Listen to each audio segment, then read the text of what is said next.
we can see a fair bit of volatility continue for at least the next several months.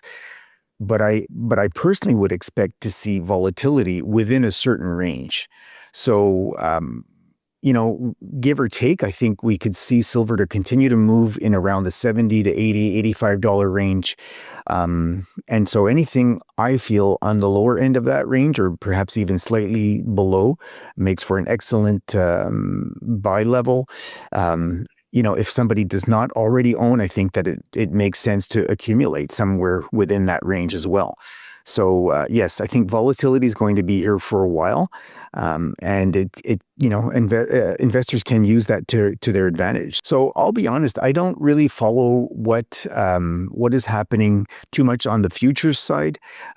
What I will say to your first point, which is about China and its consumption and how it's sort of handling its approach to silver for itself. It has sort of, I guess you could call it, tightened up to some extent. Its silver export rules. Some of what I have read suggests that hasn't changed things too much, at least initially. But one thing that really is interesting to consider is that China not only consumes a lot of silver, especially for something like solar panels, which it controls about 80 to 90% of global production. It also controls 60 to 70% of silver refining globally. So a lot of silver has to make its way through China before it gets exported. And if it decides that it wants to limit or restrict silver exports, then that could be problematic for a lot of other countries that perhaps need to buy silver that is refined in China.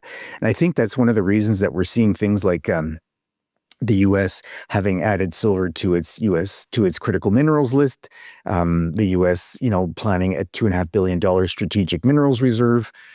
Trump now telling his trade officials to explore price floors potentially for the 41 critical minerals on that list. So, it's just getting more bullish. Those manipulators of the silver and gold price are in charge. But what aren't they telling you that I will tell you? I'll go out on a limb and tell you something very interesting about what can happen this week. The referee is gone, right? Because China is the physical market.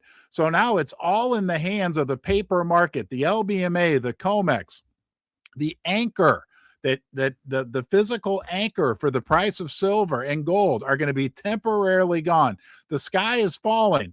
Remember the old saying, when the cat's away, the mice will play.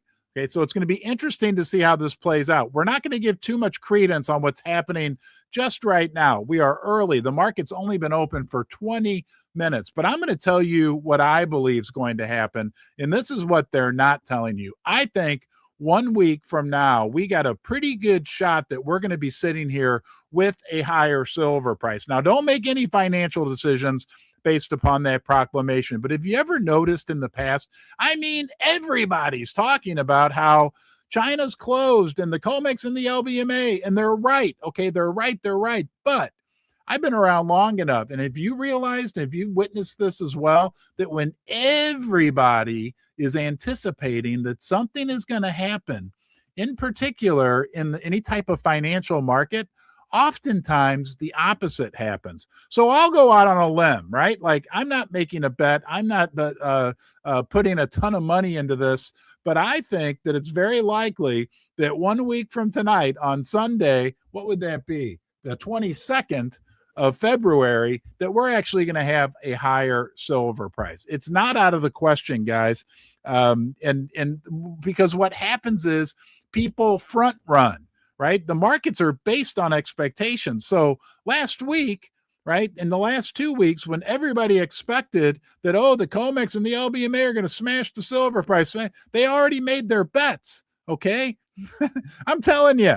And I won't go on any longer, but I think we got a better than even chance that a week from now, we're going to be sitting here with what could be much higher prices in silver and gold. I'll eat my words if I'm wrong. And I'm not a financial advisor. Don't make any financial decisions. But enough on that. And here's one that sums it up.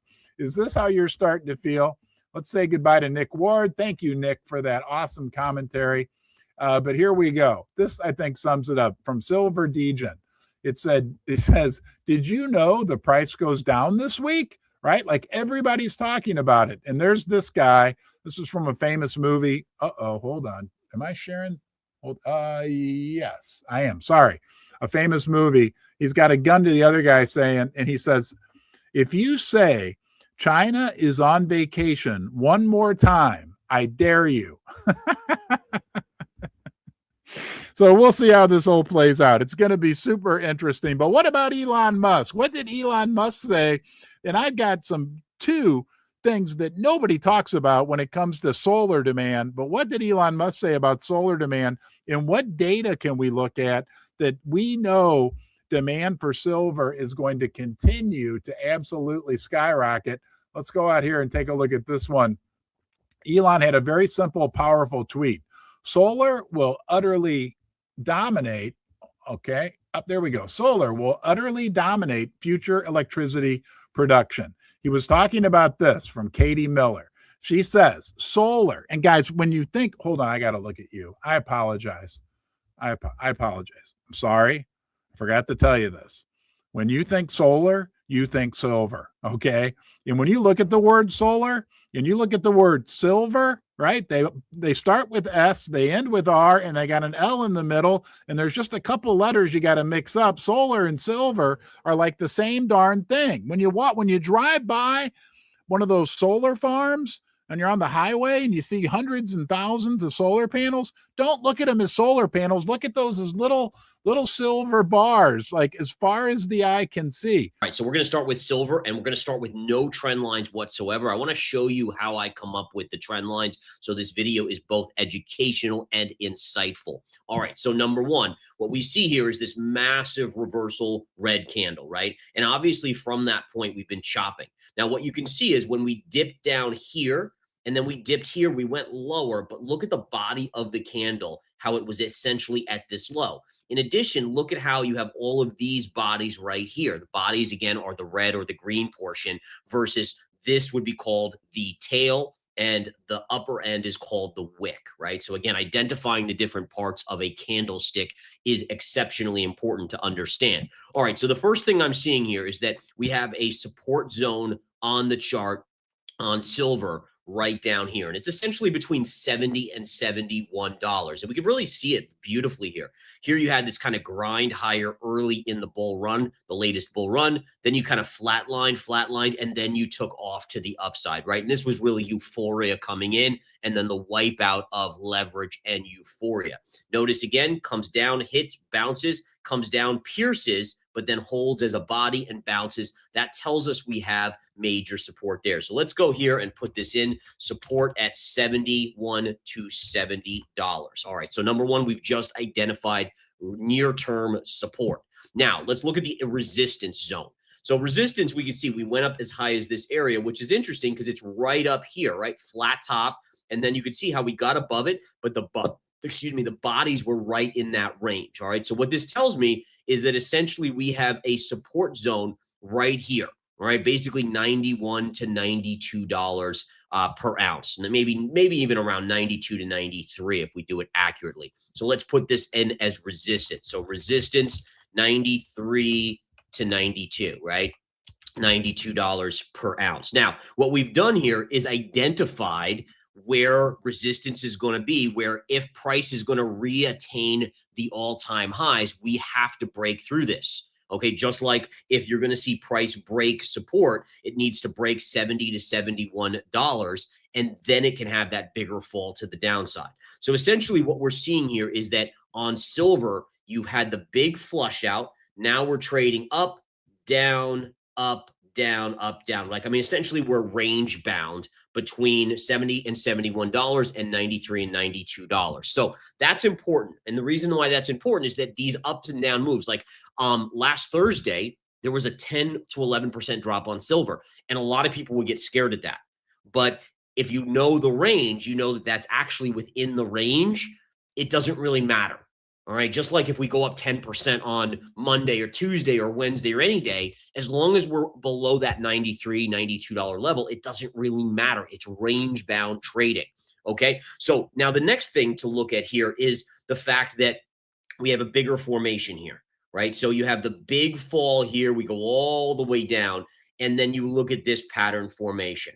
All right. What type of pattern is that? If I were just to draw this, right, and we were to go like this, what type of pattern is that? That's a bear flag, right? So essentially, that pattern formation, bear flag, is repeating over here.